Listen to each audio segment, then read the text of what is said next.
When I leave the house, I wear my VPL with pride.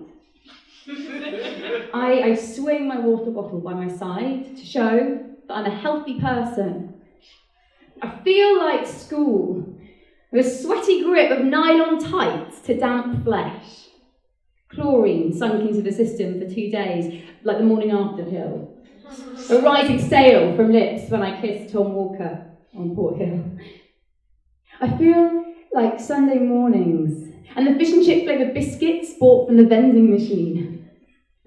It's cold. It's always colder than I expect when I tuck up legs and launch, like that muscular dancer taught me to in the competition pool in Guildford. I used to be a lifeguard. Yeah, I hated it. Swaggering, tracksuited boys grading every female over 16, as long as that's how old she seemed, with finger ratings, the number of fingers denoting how foxy they were, from 1 up to 5, with an off the scale being an explosion of fingers from the side of the head, like a bullet of beauty-busting brains from skulls that they sprayed across the poolside tiles. 18-year-olds eyeing up girls' arses in charge of keeping people alive. And when I torpedo off the side, I think of them and of the girl I saved. So it always takes a while to settle in, a little while to set your stroke.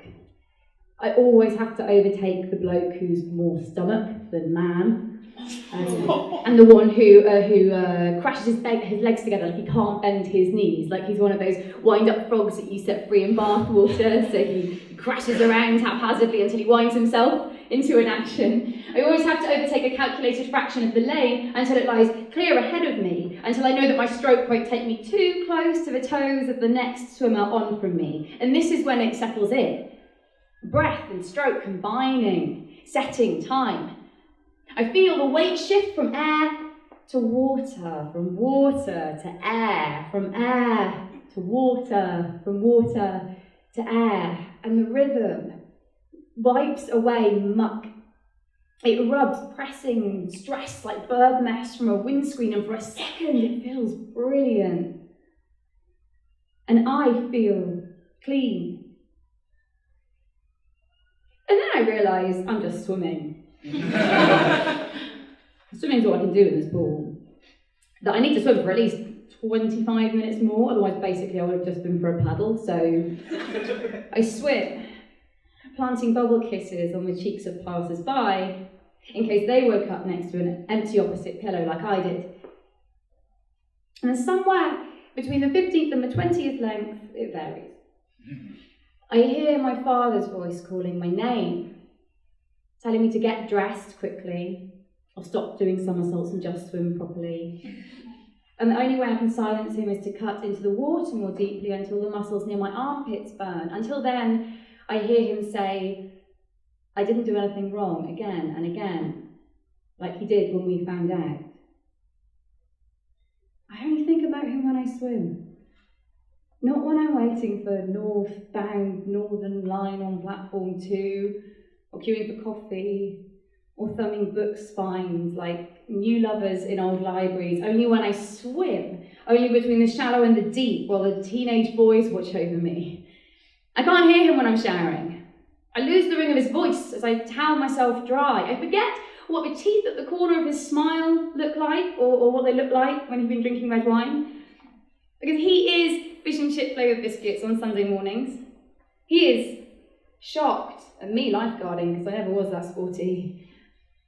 He is the text message sent after 3 years of no contact, throwing contempt at parenting like soaking toilet paper at the ceiling so it sticks.